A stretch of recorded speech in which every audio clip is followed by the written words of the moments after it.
Welcome back to Real. I started doing my podcast. My bad. So run me over, Austin. Live, but we'll cut this out when we go. It's okay. The live audience knows I'm a bum. 3, 2, 1. Welcome back to Won't You Be My Neighbor. As always, I'm here with my co-host, Mr. Bill Gaylord. Bill, how you doing today? I'm doing awesome. And today's topic is we are going to ask, how is it that celebrities buy houses? It's a process that nobody knows, but everybody is curious about. So we have a real life celebrity in here today. Please introduce yourself, sir, for the audience. Thanks for having me. I'm Jay Wasley, best known from the Ghost Adventures TV show. Yeah, a celebrity. We have a celebrity here. Guys, honestly, this is going to be a cool episode because we get to ask questions that I know you guys have been dying to hear, but we never get to ask because me and Bill aren't famous. Nobody cares about how we buy houses, right? Yeah. So tell us a little bit about your background. What brought you to Vegas? How long you've been in the process? And ultimately, what made you choose the house that you did? Yeah, so I'm originally from the Philadelphia area. Started my career out there. I lived there for a while. Lived in the city of Philadelphia for a while. Then from there, I moved to a house up on top of a mountain in the Poconos, backed up to like 3,000 government acres. It was literally probably the most remote I've ever been. Yeah. And actually started to buy that house at one point, but then fell through. That was like the early days, and that was a mess. And I first got a taste of like, wow, this is not an easy process. Ended up not buying it. From there, moved to Nashville, lived out kind of just outside of Nashville for a while. And then finally moved to Vegas, been out here about 7 years now. And then finally got to a point where I'm wanting to buy a home and found this. It's about a little over 2 acres, a farmhouse just in northern Arizona, not too far from Vegas, And, I think why I picked that house is I like space. From everywhere I've lived in cities, I've lived so totally remote. Yeah. It's a nice middle ground. And I think traveling as much as I do and, doing what we do, it's nice just to kind of get home and just be away from everything. Yeah. Right now I live over in Summerlin and I love it. It's a beautiful area. It's still pretty quiet, but your neighbors are right there. Yeah. You walk outside, even just sitting in the backyard, I could spot windows. I don't know. It's weird.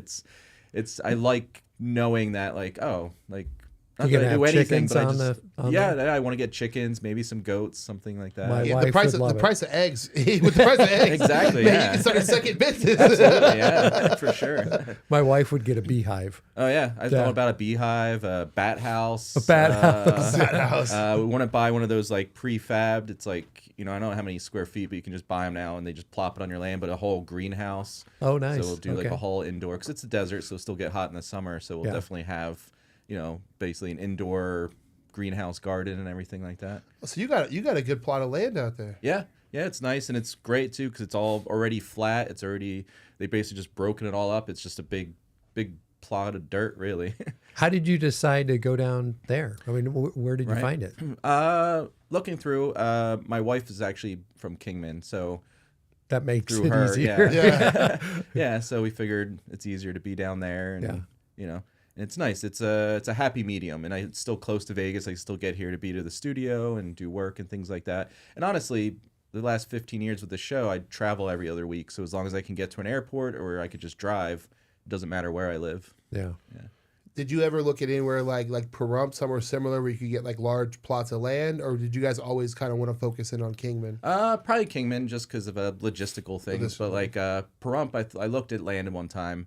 But even that, I think I started looking and the price was decent, and then I held off, and then I looked again, maybe even just 1 year later, and they started jumping up again. And I was like, man, it's going fast. Yeah, man, the people with meth out there finally started to really make it. Right. They've really started to turn themselves around. They're like, if I just don't do meth for 1 week, I can save that money and buy a plot of land. I could be rich.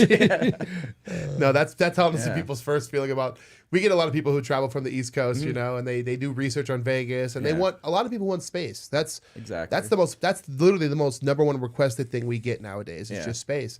And they're always like, hey, Brandon, can you take me out to Pahrump? And I always get a glee. I'm like, oh, I'd love to take you to Pahrump. Yeah, sure, let's go. And they get out there and they're just like, oh, Oh, Maybe not. now I We can can go back. I mean, we can go. How far did you say this was from Vegas? Right. Yeah, no, I'm passing on that, man.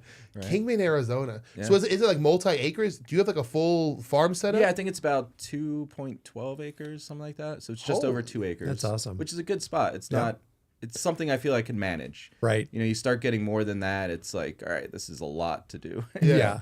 But now you get to get one of those big. What are they called? The John Deere. You're gonna get one of the riding Maybe, mowers. yeah, kind of figure out, stock up on all the stuff and Play real life farm simulator. get a good right? straw hat and Straw hat. overalls. How much time does your job take? Like when you're away, yeah. you'll have enough time to do the maintenance and everything of the house? Probably not. I mean, it's tough to do laundry sometimes. Damn. But yeah, I mean, that's the hope, you know, is basically we shoot every other week, and we've been doing that. I've been with the show 15 years, and you know, what's different about our show is a lot of shows you shoot a season in a few months. Right. Like you go out for like maybe 2-3 months, you'll shoot an entire season, and then you're off for the rest of the year. But with us, we've been shooting consistently every other week. Like I said, I've been 15 years. The show's been on for 17, I think now. That's awesome. So there's no real break, but it's nice because we usually travel on a Monday, we travel home on a Friday, and then we have the whole next week off. So it gives me 10 days. So basically 5 days away, 10 days home. Yeah.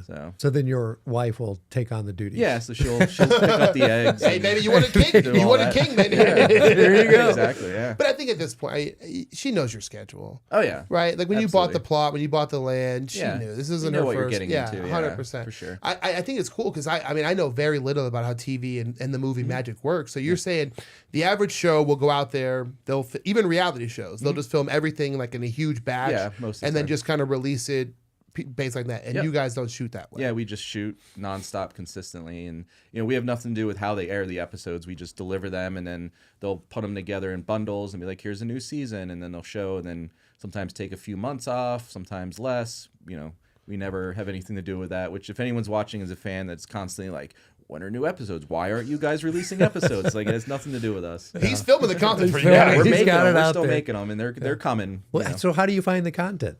I mean, is it yeah. easy? It is. I mean, you know, There's everyone ghosts has a everywhere. ghost story, really. Yeah. The thing is, we've done easily over 300 episodes at this That's point. crazy. We've done multiple spin-off shows, so we've covered a lot. But we're always still finding, and I think what the tough part is, we're always trying to find something special. You know, we're not Right. just gonna do a simple thing. Like we want it to be, you know, we look into the story, the history, things like that. It's got to be a compelling story, not just anything. Right. So that's kind of what limits us in a way. But we still find them. We have a team of researchers that do a lot of research that are always trying to find different spots. And then honestly, fans, you know, in social media, there's always fans that send us messages that are like, hey, you know, my hometown has this. You should check out this spot. And then Yeah. we basically collect that. We'll pass it on to the researchers, and then, you know. So the fans basically create it for you. A Yeah, lot they of it. definitely help out. They give us a lot of tips and kind of point us in the right direction. Is there a reason you guys film in such a particular style? Is it just the most conducive to what you guys do? Is it something that you've always just preferred filming that way? Honestly, don't know why it originally started that way. It's nice because it gives longevity. It's, you know, you don't get bored. It's always keeps fresh. What's nice, another unique thing about our show specifically is that the four of us on the show, you know, we have full creative control too. You don't have a network. You don't have producers that are telling us what to do and how to do things. Like we're able to just go out and do our thing. You know, so it's kind of, I don't know if it's a play on that and just kind of like, oh, let's just keep going. Let's just keep doing it. And You guys are the directors. Exactly. You don't have Yeah. anybody like. yeah, I mean, we have focusing in like on Zach on the show. He's like our lead investigator. He's the creator of the show. He's the executive producer. Like it's his baby overall. Right. Yeah. But we all have that freedom and we all, you know, The pretty trust much, yeah, amongst exactly, yourselves, to kind yeah. of do whatever we want. Is that something you guys ever had to fight for or wrestle away, or is it something you guys have had since the beginning and you've kind of just kept it that way? Yeah, no, they looked out. I mean, I came in 2 years into the show, but even from the beginning, they always had control, you know. I think what was nice, usually when there's TV shows are developed, there's kind of two ways you can do it. There's one, you pitch it. You just go, you have nothing shot, you have nothing done. You go to a network, you go to different networks, and you be like, here's my idea. The network says, that's great, let's do it, here's some money, go start developing it, start shooting stuff. But then in their eyes, from a business stance, they invested in it, they put money into it, they're developing it with you, they're going to say, we want this, and then they basically create the show with you. But with Ghost Adventures, they already pretty much had the show. They made a documentary that was pretty much the format and ready to go product. and then that did really well. Sci-Fi Channel bought the documentary, and then once it came to make it into a TV show, it was pretty much already established. So there wasn't that, network coming in and being like, we're going to create this with you. It was already created. So they were able to hold on to the creative control. So what network is it on? Now we're on Discovery. It was originally on Travel Channel for the longest time. And then we went solely to streaming when they launched Discovery Plus, the streaming app. And then now we're on the Discovery Channel again, and still all the streaming stuff. Right. Yeah. Streaming has really opened up the ability to catch things like this, right? Because when you're on a channel, when you're on a daily schedule, it's kind of hard to be like, oh, I missed the time. Yeah. Have you found any struggles in terms of buying and selling homes in your, because like, for instance, you guys have very engaging fans, right? Have you ever had trouble where like maybe they wanted to buy your home, or when you guys go to sell your home, is it a very private affair? I mean, thankfully it's been private. There's nothing. I feel like there's been spots when like looking, and there's like a weird, maybe a stigma when like people know like, oh, you're on TV. They're like, well, we're not going to come down on price. Then, or something. Like, you know what I mean? Like they just assume you're this you're like celebrity. You're Bill Gates, right? You're Bill Gates, right? You got endless cash flow. And it's like, no, we don't. Like we shoot every other week. We're still going. Like I'm not complaining. We do well, and I'm happy. But like it's like anything else. We still have to work. We still have to keep going. 100%. But like once you're like, oh, I'm on TV, and they're like, oh wow, and they start seeing dollar signs, and it's Dude, like, no. I'm nowhere near the level of which you guys are on, right? We run a small like social media channel. But if I walk into a house and the person in the house is like, oh, you're Brandon from Vegas, right? They automatically, negotiations are done. Right. They automatically think, oh, well, this guy, he can buy whatever he wants. He's on TikTok. It's like, bro, we're broke. Like, TikTok doesn't pay a salary. Yeah. Yeah, and I had that even like maintenance guys where they come over to do a quote. Like I'll have a guy that I was getting like landscape quotes. And the first guy didn't know who I was, had no idea, gave me a decent quote, and I got 2 other quotes. Another guy didn't know who I was. It was about the same. Third guy comes, he recognized me, and all of a sudden that happened to be the higher quote. And I was like, all right. $10,000 to fix this light bulb right here. Exactly. So. I have a question for you. Yeah. So did you get financing on the house that you're going into? Yeah, I mean, what they don't know about celebrities is that, like, actually, if you just do a blood oath to the Illuminati, they give you a house, which is nice. So, like, it was actually a pretty easy process. But no, it's traditional loan, FHA. Yeah. Going through that, and technically, it is the first time I'm actually buying a home. Like, I've gone through the process and got close, but this is actually the first time actually full on buying it. So I was able to get like a good rate, all that kind of stuff, which I'm sure you guys know better than I do. So they throw out letters. Check your income, the assets, There's all no the like stuff. special Hollywood bank that you guys get to borrow money from. There's no secret. Exactly. It's FHA. Yeah. No, just the FHA loan. I think the trouble that I find is proving your employment, proving your income. Yes. Because in the entertainment world, especially in like some other jobs, especially in the entertainment, we're freelance. We're not W-2 regular employees. We don't work 9 to 5 every week. It's a very, like we shoot pretty much regularly, but sometimes we don't. We might take an extra week off. And so what I found in the trouble is like proving income. So they're like, because you file a Schedule C self-employment, or right. you have an LLC well, or so something. I did for the longest time. I was a W-9, and I would, have to pay taxes, crazy at the end of the year. The last few years, I finally I switched it so my company actually technically gets paid, and then I set up a payroll system and I pay myself through that. Smart. So now the taxes take out. Now I actually get a tax refund, which is great. And it's easier too. Then I'm like, here's my W-2s. But they were like, all right, but what I ran through, they're like, well, you own the company that you're giving us the W-2s, so we're kind of like, we want to see more. Can we see your business stuff? And I was like, sure, here's my business stuff. Yeah. And I was like, the business didn't technically make money, so like, please don't go by that, like, because all the money is invested and it pays me or other people. It's typical self-employment. You're self-employed. Exactly. Yeah. So then it went through that, and then it was all good. And then literally just yesterday, we're probably about a week from closing. They're like, hey, the employment verification came back, and it said you've only been working there since March, which is based because like we have like renewal contracts. Like we'll have a contract, and like the last contract started last March. So like that's what they said, and I'm like, no, I've been doing this 15 years. Here's like, a couple videos. Yeah, right? you pretty much check that. And then they literally like, all right, well, we want your pay stubs for 2024 and 2023. So it's like, all right, so that's what I'll probably do after this is dig out, Dig 'em all out. literally 50 something pay stubs and be like, here you go. They want to see continuance of income Exactly. is basically what they're looking And at. that's something I've always been curious about, right? Because what if you get picked up by you're doing the same job, same Right. profession, right?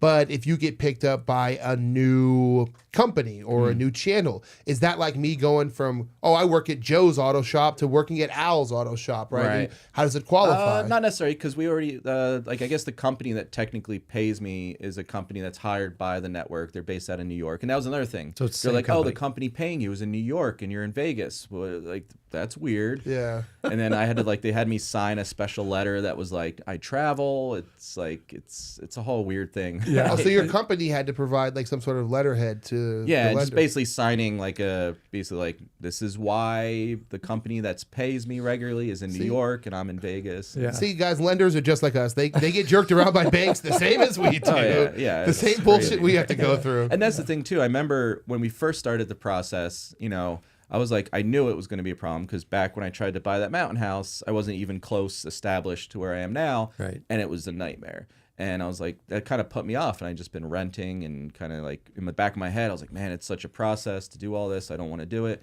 And then when I finally was like, I want to do it. And then originally I was like, well, my dad was like, oh, I could help you out. And I was like, well, that could be cool. That way I don't have to worry about the headaches of that. He is a very straightforward. And he's like, and then I'll sign it over to you, blah, blah, blah. And I was like, great, that could work. Yeah. And then we started talking to the mortgage company, and the guy right away, I was like, here's my situation. This is why we're thinking of doing that. And he's like, oh, no, you're fine. Don't worry. Like, easy. He's like, we get this all the time. Like, we got you. And I was like, all right. And I explained the whole thing to him. And then, like, every other day, it was like, well, could you do this now? What about And it's like, this? What here you about go. that? It's like, Yeah. all right, well, actually, they have a question about this now. And I was like, this is what I told you. I knew this was going to happen. Yeah. you- It's typical. It's hard if they don't do it every day, the Right. self-employment side, Yeah. it gets a little bit difficult. So, Right. but it's just trying to prove what you made in the past and that you're going to make it in the And future. I get it. But in a way, like, if I don't pay, you're going to get the house. So, like, Yeah. Right. It's like, hey, I've been doing this show for 15 Right. years. Like, Yeah. I'm pretty sure we know what I'm going to be doing Right, tomorrow. yeah, You know? like here's a link to Max streaming. Like that's my pay stub. There you go. Like look at that. Would you say you're unique? Forget just like celebrities in your group. Would you say you're unique in what you were looking for in a home versus what like the average celebrity is looking for in a home? Is space always the most important thing, or is it like location, wanting to be seen? Right. For me, I mean, it's probably not being seen. Like I like to be able to. I would Privacy, probably yeah. be a Incognito. wonderful hermit and Yeah. just kind of disappear, come out of my cave when I need to, and He said, I'm gonna put myself on house arrest. Right, exactly. And I love doing things, but like there's part of me that's just like I could be a homebody, and then but then after a while it's like, all right, let me go do something. Especially on the creative side, like I always want to get out and create. I guess special things like I want to have space to have a small studio. I play music, so like having just at least a room dedicated where I can do that kind of stuff. But land, I'd rather have more land and a smaller house than a big house and no land, basically. Yeah. and people not peering in. Right? Exactly. People yeah. not peering in. Yeah. Yeah, or they're from the distance, Yeah. Like I want to know you're there, but like I don't want to be able to hand you toilet paper Right. next door, right? Yeah. That's kind Yeah. of the issue I'm in our place currently, where it's like I like the house, love it, right? Yeah. But like, damn it, if my neighbor's going to the bathroom and they're running Right. out of Charmin, Yeah. like Right. You're like, oh, here you go, hand it through the window. toss it through the window real quick. You know? And I love the fans. We want to be able to do what we do without the fans and everything. But there's like a sense of, I don't know, like a lot of just knowing that like, all right, I could be safe and alone and kept alone. Yeah. Not, I could walk out my house and, like even now, like, I even like being in a neighborhood, it's like I don't meet all the neighbors. I know a couple of them, but like I started meeting them and then they're like, oh, like they get excited and then they're like, oh, my cousin this watches and I have to tell them. I'm like, don't. Please, Please. Like, you don't please have to don't tell do that. everybody. It's Yeah. okay. So like living somewhere where it's like I might only have like 2 or 3 people that I have to actually like interact and make relationships with sounds great to me. If they tell somebody, it's gonna take them months for anybody to show up to the place. Right? Yeah. That's one of the things I was gonna ask is like, how do you manage to keep things private? Are you gonna end up putting the house like? Do you want to do an LLC? Are you gonna put in are you gonna do your best to keep like your name off of things? I mean, at first it's just gonna be through it. Okay. I've looked into things just for longevity, maybe doing a trust kind of thing and Yeah. stuff like that, and That kind would of be a good now idea. starting to get into that kind of just for longevity. Yeah, Basically. for privacy's sake, right? Exactly. Yeah. Because your fan, I mean, and it's the trade-off of fandom, right? Is that they are the ones who support, they are the ones who are diehard and loyal, Yeah. but like sometimes they want to engage with you. Right, It's like, exactly. oh, hey, I know you. Talk to me for the next, right? And you're like, Right. I'm here with my wife. Like, Yeah. I just Like, want we're just trying to. I just want my beehive to get going, Right. brother. Like, I've never had that Like, do you issue. want to buy some Brandon. honey? do you want to or- buy? I got some eggs back here. Yeah, autograph and a jar of honey for sale. So when you yeah. travel, you travel out of Vegas here Yeah. most of the time? Yeah. Do you get recognized all the time? Yeah, off and on.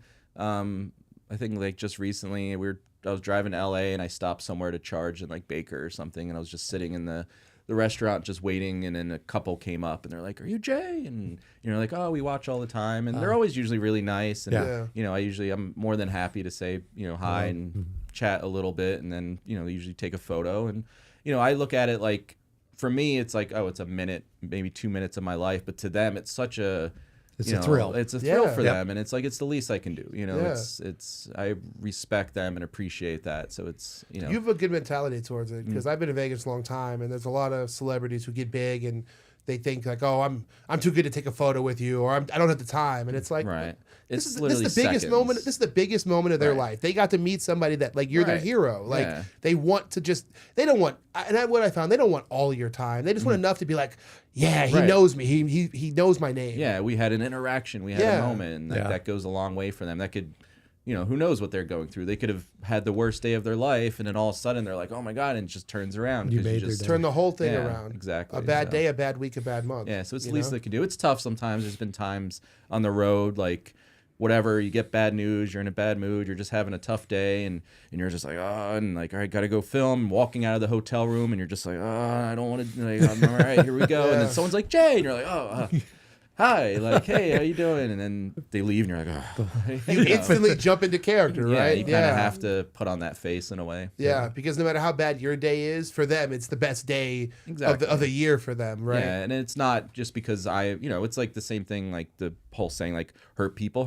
Like, if I'm in a bad mood, like, I don't want to pass that pass it along. on. Yeah. You know what I mean? Yeah. I like that. I was curious. Mm-hmm. You said you got into the show 2 years after it started. Yeah. How did you actually? How did that happen? Yeah, How did that transpire? So yeah, they called me actually. They called you? Yeah, they Oh. originally. So when the show started, they would hire a sound guy locally wherever they would go. So, but you're filming in the middle of Nebraska. Sometimes there's not a good. No offense to anyone in Nebraska, but like there's not Oh always. no, a my good, family's from Not a lot of Nebraska. good sound people. Everything you're saying is correct. Right. There's no like professional level, sound person. You know what I mean? And then after the second year, they got picked up for renewal, and they wanted to bring on a regular full-time sound guy. I was working in TV and film in Philadelphia, New York, and I was doing other projects for the company that manages the That manages it, logistics okay. of the show. So then they're like, oh yeah, we know this guy Jay. He's doing great on these other shows. And then they basically called me and they're like, hey, do you want to fly out to Vegas and do sound on this show? And I was like, yeah, sure. It's just another gig at the time. Yeah. I flew to Vegas, first time in Vegas. We drove out to Goldfield. We stayed in Tonopah and we filmed an episode at the Goldfield Hotel. And it's been going ever since. But it then made you got onto the show. Yeah, yeah. You were sound before, Yeah, I and was then just moved sound. into the acting piece. Yeah, so basically, the show's divided in kind of two parts. There's the first half of the show, which is a lot of our research, history, the storytelling. Like we do interviews, we kind of learn about the history, what's going on at the location, the haunted claims, things like that. And then the second half of the show is just the investigation. Lights off, pitch black, all this scientific equipment comes out, and we try to document these things that are happening. When I was doing sound, I would only be there for the first half of the show. So my job was to record the interviews, the research, all that part. And then when they investigate, I'm gone, which is still the same way, which is nice because it keeps the credibility. It keeps it like whoever's Right. in there, that's it. There's no crew behind camera. We shoot it, now like we shoot it ourselves. Like what you see during the investigation is who is there. This is it. So then after a while, when we became close friends, we're a small crew, I started just throwing out ideas. And actually, we did an episode in Jamaica at Johnny Cash's house down there, Oh, shit. which was incredible because it's set up exactly as it was like the day he left. There's still shoes, there's clothes in the closet. wow. It was probably a trust thing where it just keeps going. Uh-huh. And I remember when they investigated, they got an EVP, which is electronic voice phenomena, like where if you record and you know it's silent and you ask questions, but then when you play back, you get responses in between in the silence. And then you hear Zach asks a question. He's like, "Do you like Johnny Cash's music?" And you hear this, "Yeah." Like really come through. And like I said, I wasn't there because I was during the investigation part. But the next shoot we did, Zach's like, "Jay, like check this out." He's like, "I know you love music. Like, does this sound like Johnny Cash to you?" We're just in a car driving to the next location, and then I was like, "Yeah, that kind of does." And I was like, "You can actually do an analysis where you could take that sample, you could take a sample of his voice and do a waveform analysis." And then basically overlay it to the EVP you got and kind of see if the frequency range of the voice lines up and syncs up. He's like, "You could do that?" I'm like, "Yeah, like I'm a tech nerd. That's what I do." Like, yeah, of course I haven't been a nerd my whole life. Like, I love this stuff. And he's like, "You do it." So then he was like, "You do it." And he brought me in front of the camera to do this analysis. And that was my first time actually on camera. Oh, cool. And then from there, it was kind of, I was brought in to do special experiments or analysis, things like that. And then developed what we call the nerve center, which is like all the cameras come back to one location of like robotic control. So you can pan the cameras around, look around. And then I would be the guy that's kind of like watching from base and be like, "Guys, like something moved here, or there was a sound in this room. Go check that out." So then that kind of became my role more and more. So you're time. the tech guy. Yeah. basically. And then it kind of evolved from there. And then I don't even know how long. And then one of the guys wasn't on the show anymore. And then I took over more cinematography duties, and I stopped doing sound because I would still do sound too. I'd do sound and then be do part the of the tech show. stuff Right. during the investigation. And then I took over actually shooting the show, like the cinematography, and then still the tech part during the investigation, which is fun because set up the camera and then run in front of it. And, you know, Filming your own shoots, man. oh yeah. Were you nervous the first time when he just threw you in front of camera, or did it instantly click for you? It instantly clicked. I think like I learned things over the years, like probably looking back and like the first few things, it's like, oh, that's a mistake or that's a little thing or, you know, but I feel it was a natural fit. And that's the thing with us. We're just us. regular people. Yeah, we're just us. It's kind of Regular. like you're just hanging out with your friends, but you're filming it. You know what I mean? Like we're not trying to set up things. We're not trying to do any scenes, if you will, things like that. Like we're literally just, it's documentarian. Yeah. It's live in the moment. Even when we go out, we have some interviews set up, but that's about it. And then from there, we just kind of go. We kind of think of ourselves almost as detectives. Like we learn something, we're like, all right, now we got to go figure this out. And it's always on the fly in the moment. So it's real, just raw and natural. You said the nerve center. It sounds like you guys have a pretty like tech forward setup. How big is like when you guys go to a site? How big would you guys say your location is? It varies. I mean, we've done houses. We've done people's houses. We did a whole series called Ghost Adventures House Calls, where we went to people's homes and tried to actually help them with hauntings. But we've done massive abandoned hospitals. You know, we did Dracula's Castle in Romania. You know, so like. Wow. There's been around. all varying levels. You know, we snuck into the catacombs under Paris and went through a mass grave from the plague times, which was insane. Would you say that's the craziest location you guys have ever been at? That was probably the most surreal location. I mean, first of all, like we just met these guys. Like we originally, long story short, we had it set up where we knew before we even got out there, we had guys lined up that were going to take us into the catacombs because it's a maze. Like there's like 300 plus miles of tunnels under Paris. Wow. And then there's the museum part, but like that's all locked off, but there's still 300 miles worth of tunnels. So we had it set up with these guys that knew the tunnels were going to take us down there. And then our shooting we got behind the one day and we're like, we can't do it tonight. We'll do it tomorrow night. And they're like, well, we're not doing it now. And they backed out. So when we're in Paris, we're like, this is we need this. This is the heart of the show. Like if we don't have that, what are we going to do? Right. And thankfully, actually a fan walked by in front of the hotel and recognized and started being like, oh my God, hey guys. And we're all kind of like, yeah, we're having trouble. And she was like, oh, I know these guys. I know guys that know the tunnels. And it was literally like, I know guys that know the tunnels. Yes, like it's just like Wow. a professor. So then it was literally like, hey, meet these guys at this time at this intersection. And we're like, okay. So like we walk up and we meet these guys. We're like, hey. And they're like, you want to go down? We're like, yeah. And they're like, all right, let's go. And they're like, wait, right now? Okay, all right. And we just like follow them. They flip open a grate. and start climbing then down like into the sewers. And we're just like, all right. And we just follow these guys just through this. And then we hike for miles, like hours and hours. We're wading through water that's like chest deep at times. We came across an underground rave at one point that he was like, wait, hold on. And then underground rave? Yeah, like when we first got down there, and he's around the corner, and he's like, let me go talk to him. Because, like, you know, if you're down there, you're not, you know, you're not supposed to be down there necessarily. So, like, he was like, let me go check. And then I just hear yelling in French. I don't know what they're saying. And I'm just like, all right, like, I don't know what's, and I have a camera in my hand, and I remember like grabbing my pocket knife, like, I don't know what's going to happen here. Like, it sounds aggressive. Some Resident Evil something shit going going on. on, yeah. And then he comes around, he's like, okay, they'll let us pass. It was like some like Lord of the Rings type, like, Oh, wow. you know what I mean? And he's like, all right, they'll let us pass. Like, just don't point any cameras at anybody. Like, they'll let us walk through. Like, just, so then we like walk through, eyes down, cameras down. And of course I'm peeking. And, of course. Like, we just walk through it. Oh, wow. You know, and then we went for, you know, miles again. And then we get to a point where there's a T-junction and there's a hole in the wall. And the guy's like, go in there. And he's like, we're 300 feet below the cemetery. And we're like, all right. And then we climb in, and it opened up to a big cave that was just filled with human bones. And it was like it was a plague pit. So like back in the day during the plague times, it was just literally a giant pit, and they just dumped everybody in there. There was no floor. It was just human bones. You're just like, just crunching walking the through. bones. Oh, man. That was the most surreal place we've probably ever been. First off, so many things. There's a community. I gotta watch this There's show. a whole community down there. Oh yeah. Number two, they throw raves Yeah. next to the graveyard. And number water. three, there's dudes who are like professional maze runners. Yeah, they know it. Yeah. Wow. Like they don't like by heart. They don't leave. Yeah, no, there's they like, didn't have a breadcrumb trail If behind they you? suddenly were like later and they dipped out and it's pitch black, you know, there's no electricity or anything.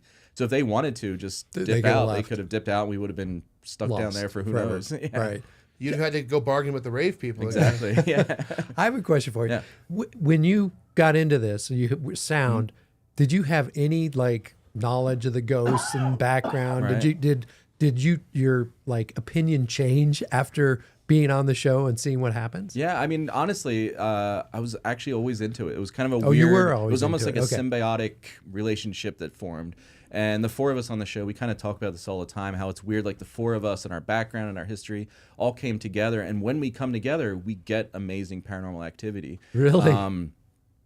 Basically, like when I was a kid, I was into it. You know, I wasn't raised any specific certain way. I was kind of had the freedom. I was the youngest child, so I had kind of the freedom to, you know, and I grew up do in a anything, time where it yeah. was like, go outside and go play in the woods. the street and- lights come yeah, on, yeah, exactly. yeah. So like I was a nerd. I was, you know, I was thirsty for knowledge. So I studied different religions and different philosophies and different belief systems. And I was really into it. And I explored that stuff with friends. And I remember one time we were doing the Ouija board when I was a teenager. And, you know, we were like, let's go all out and do the Ouija board. And we set candles. We had a water dish, you know, we had a dagger, anything ritualistic we could find. We're like, let's just make the scene. And we really want to do something. And then we're doing the Ouija board, and it says we're talking to a little boy.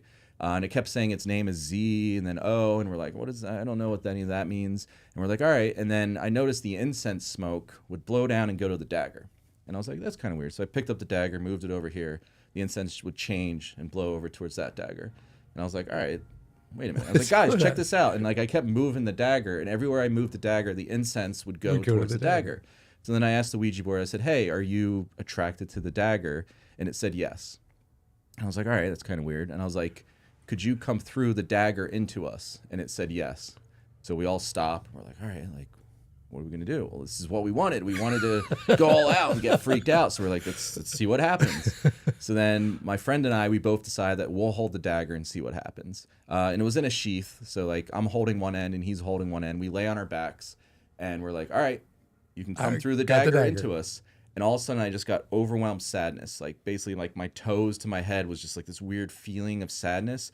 My buddy, and remember I'm on my back, my buddy jumps up, knees here, and he's staring at me and he's trying to pull the dagger out of the sheath. He's just like mad staring at me.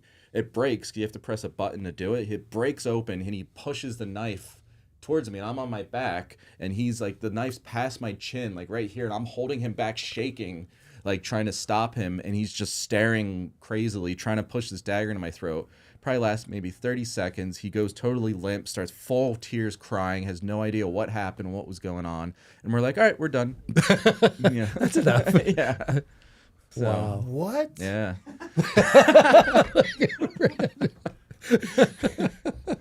That each section of that story, I'm like, All right. brother, I see why they put you on TV. That is, It was that's crazy, yeah. So you've always had this connection Mm-hmm. to the paranormal. It's just been a part of you. Yeah, and then just to kind of butt end that story, fast forward years later, I'm on the show, and we're doing a house in Oklahoma that, like, basically they felt like a demon took over through a Ouija board. And this is the first time we're doing, like, Ouija board stuff on the show. And, you know, everyone's like, who's going to do a past Ouija board? I was experience. like, I'll do it. And, like, at this point, you know, I haven't told this story. Like, I haven't done a lot of podcasts or interviews. Like, the story isn't out. Like, I think I told, like, some friends and stuff, but, like, it's not a known story. So I was like, I'll do it. And I'm doing it with the guy who owned the home, who knows nothing about me at all. It's the first time I ever met him. And we're doing it, and we start saying, and it's like, what's your name? And it's like, ZO. And I know I'm not moving it. And I'm like, that's the name that was saying before. And we found out this guy was claiming that there's a demon that's called Zozo, that it's this weird thing all around the world. You can look it up. It comes through Ouija boards. Like, it's not just a single thing. It's been all around the world. There's people that claim to interact with like a ZO demon or a spirit or whatever, Right. claiming that it says its name is ZO, and then all hell breaks loose. Wow. So it's saying its name, and I was like, have we ever met? And it says yes. And then, like I said, I know I'm not moving it, and this guy knows nothing of me. And I was like, what did you try to do to me? I was like, have we met? And it said yes. And I was like, what did you try to do to me? And it says kill, spells out kill. And I was like, how? And it says stab. And I was like, all right, this is absolutely crazy. You started looking you know? around. You were Yeah. like, "There's no daggers Whoa. around Yeah. here, right?" Right? That's Yeah. the fact that you had that experience Mm-hmm. and that you were still drawn to it just shows such a deep connection, right? Because Yeah. if that had happened to me, I'd be like, no Right? way. I Yeah. will never be dealing with the paranormal Well, I think again. it's still just that thirst for knowledge. It's that wanting to know. You know, I think everybody has a, you know, whether you pursue it or not, everyone wants to know what happens after this life, what is more to this world, this reality. And, you know, I've been fortunate enough and lucky enough to be able to like do it as a career, but also I just love it. I want to know more. wanna know more. You know, like people ask like, oh, like, you know, what's your theories? What's this? Like after doing it for so long. And I was like, I still don't know. Like I've experienced and I know there's so much more, but like I want to keep knowing more. I want to experience it all, even the terrifying to the, you know, we have nice ghosts that we interact with too, and that's great as well. And, you know, I've cried like having interactions with spirits was beautiful. Right. You know, but I want to experience it all. I want to acknowledge it and know, but like I think the takeaway at this point is that there's without a doubt there's more to this reality than just this. What it exactly is, you know, who knows? I have theories, but I'm not one to say because I'm still learning. I'm still always experiencing. There's stuff like after 15 years, I've seen things levitate off the ground. We have stuff on camera that stuff literally lifts off and goes flying down a hallway. I've witnessed exorcisms, possessions, rituals, all kinds of the craziest things. And, you know, you would think like, all right, at this point, like I've seen it all. What else could happen? And we'll go on a shoot and just something still blows my mind. And I'm like, all right, now back to the drawing board. Like I see why So you it's still fresh and fun. absolutely, yeah. I see why you say you still love your job.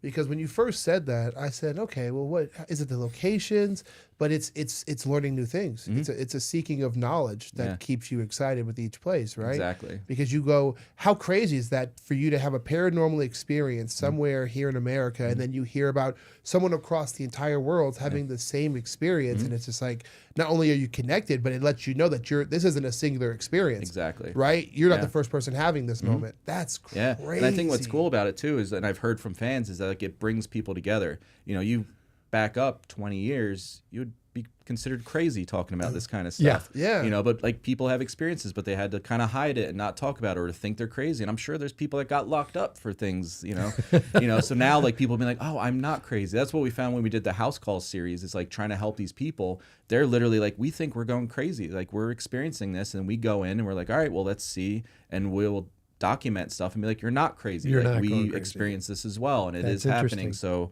you know, that has to be one of the greatest feelings to share with somebody. Mm-hmm. They felt so alone Yeah. for so long, Mm-hmm. and you guys show up and you're like, no, brother, It's okay. you're good. Yeah. You don't right? have to go to the padded room. It's all right. You're not crazy. I think Yeah. that's one of the best things you can give to somebody. Yeah. Man. Holy crap! I'm blown away.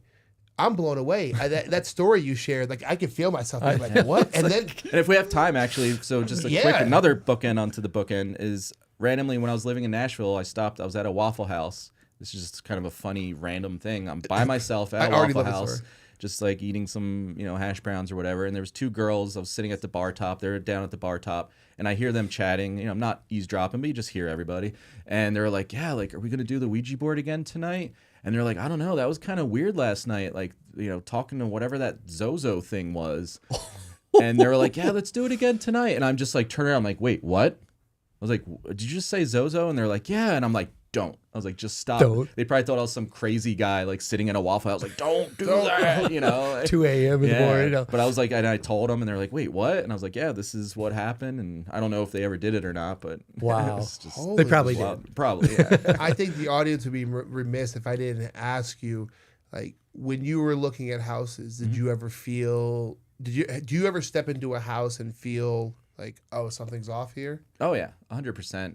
And I think it lines up with there's something called the stone tape theory, where basically organic surfaces have a memory. They have life to them. So it's been proven through water experiments through Japanese scientists that projected positive and negative energy to water.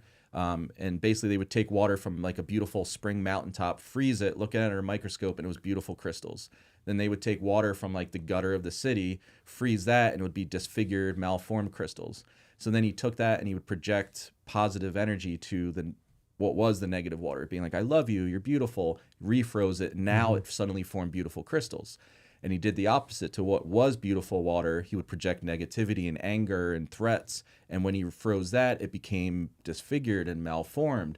And it basically, he repeated this over and over again, and it proved that positive and negative energy actually affect us on a molecular level and changes the molecular composition of water. And you figure the human body is 70-80% water, so that shows you what positive and negative energy can actually do to us.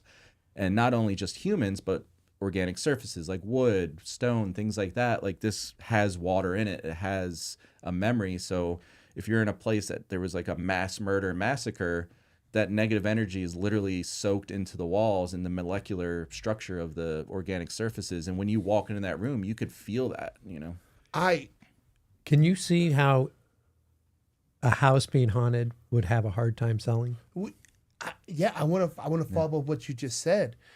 About 3 years ago, I'm showing this woman. She's a psychotherapist. I think that's the correct term. She's a therapist for young teenage girls who are going through some real deep shit. Yeah. And I'm showing her houses.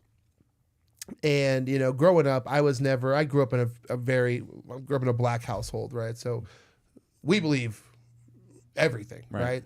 And I'm showing this house to this lady, and she walks in, and like the second we walked in the room, she goes, "It's cold in here." Right. And I'm like, "Dude, it's like 120 degrees outside." Yeah. She goes, "No, let's leave this house. Something's wrong." Yeah. And I'm like, "What's going on?" You know? We step out of the house, and the neighbor, creepy young kid, just sitting on the porch, goes, "She died in there." And we're like, "What?" She goes, "Oh yeah." She goes, "The last owner, killed herself in the house." Yeah. And this lady looks at me. She goes, "I fucking told I you." knew it. Yeah. And I was like, You could feel it. "You can feel it." Yeah. She literally walked in the house and instantly was like, Jeez. No, Yeah. something's out. Do you have Right? to disclose that in Vegas? Because I know certain states, I think you have to disclose, right? If there's If a the murder or house something. caused the death, Okay.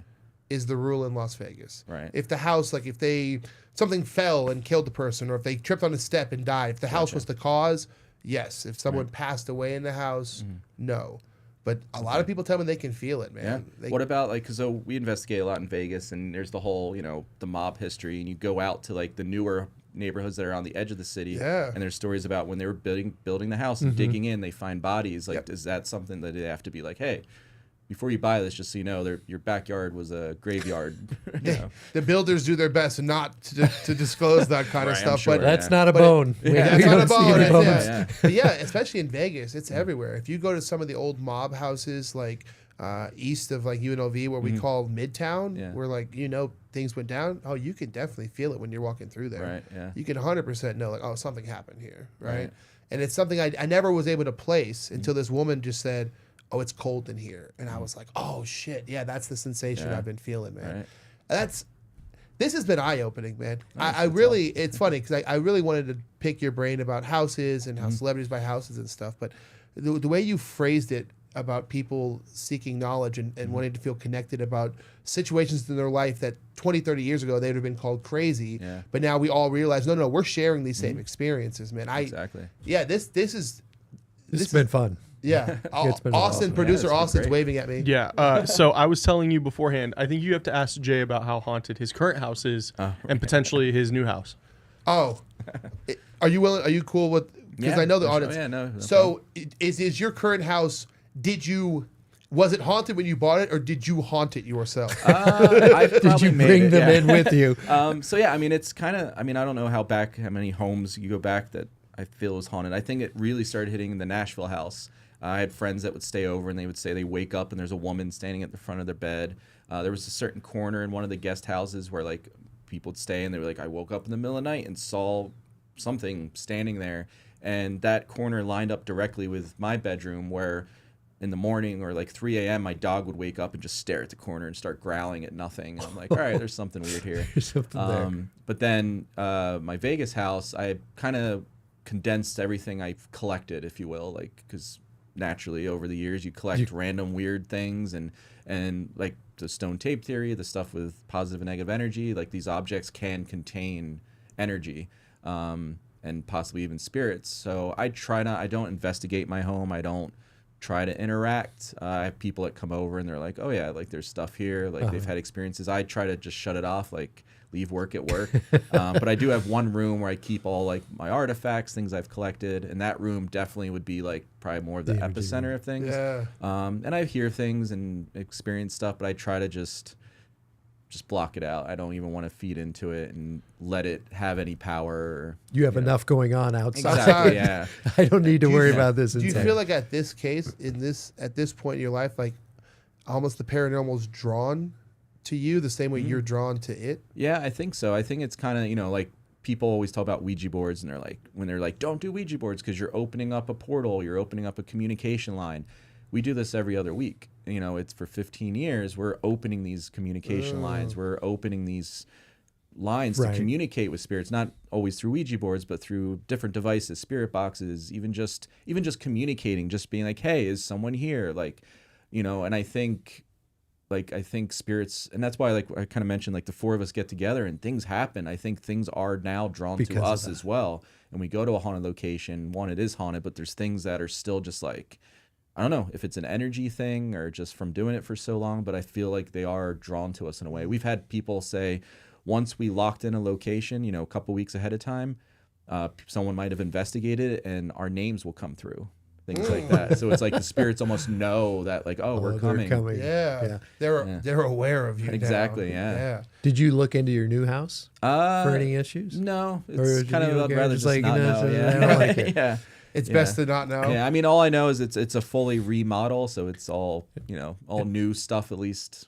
And you have the room guts. to go. Exactly. So you get away if I need to. Yeah. And that's the thing. I try to make the rest of my house minus that one room is very zen. I try to create a more zenful kind of space, so that way it's full of positive energy and and two, I feel like. I don't feel there's necessarily anything negative in my house, but there's definitely probably spirits attached. But I try to almost give them this is your space. So you don't need to be hanging over my bed in the middle of the night. You don't need to gave be you a doing room. This is your space. Hang out here, have fun. There's a poker table. Enjoy yourselves. Like roomies, right? Exactly. But yeah. Last thing too, Zach has the Haunted Museum downtown, and I mean that's full of artifacts. And if you ever go there, you could feel those things and experience in that. And we've filmed there so many times, and we've studied objects and some of the most haunted objects in the world, and there's definitely, they carry that energy, they carry those spirits, and you could feel it, you could document it. We've documented so many things, just on objects. Yeah. I believe that 100%. Yeah. 100%. Because I've been to the museum, and you do, it's you get a chill. It's every single time too. we usually come in here and have people sit down and we try to teach them things about real estate, but I think it was the opposite today, man. I think me and Bill are sitting over here like, oh yeah, and then like, I feel like I have 3 hours to pick your brain about questions, man. Yeah, I always thought it would be fun. We'd do a crossover, like a haunted house flipping show. There you go. That's a good idea. That's why they pay this guy the big bucks, bro. 'Cause He's got the ideas. He's that guy. He's that always show would thinking. do so well, That right? would. Like see, I can't get Flipping haunted. haunted houses, right? Like selling Sunset, Right. Yeah. That'd be catch, man. Hey, thank you for joining us, man. It's been fun. I really had a good Appreciate time. it. This is hands down, like we've probably done 90 of these. This is hands down This is the best. the thanks, most man. fun that either of us has ever had on this show, man. That's If cool. I know you have a busy schedule, but after you close on your house and get everything up and running, man, we would love to have you back. Just to pick your brain, see how the beehive's going, see how the chickens are clucking. Absolutely. And just honestly, it's just going to be a cover for you to tell more stories and for sure. and share that Let's shit do with it. us, man. That'd be great. This Love is to. rad. Hey, as always, Bill Gaylord. Bill, let them know how to reach you. BillGaylord.com. And as always, Brandon from Vegas, just throw me in Google and reach out to me. You guys leave us a comment below. This is probably the best episode we've ever done. I know you guys are mostly going to have questions for Jay and not us, but leave them in the comments below. We love responding. You guys' feedback has been really cool lately, so thank you guys. And as always, come and be my neighbor. Peace, peace, peace, peace, peace, peace. So I'll cut this part out, but we have Joanna in the chat. She's a regular, and she's been flipping out the Jays on the show. She just wanted to say hi. Hi. There you go. Okay. She's like, she was here before she even knew who was going to be in the chair. Yeah. But she's here almost every other week. So Thank you, Joanna. We appreciate you, girl. Yeah, thanks. And there's a new season coming soon. Oh, shit. The release. Oh, Yeah. cut Coming up. Can't say the official date yet, but there is a new okay. season coming. Joanna, you have heard that before anybody else. Good on you. Man, that's bad. That's badass. well, I'm taking this out. Yeah, take it out. Take it out.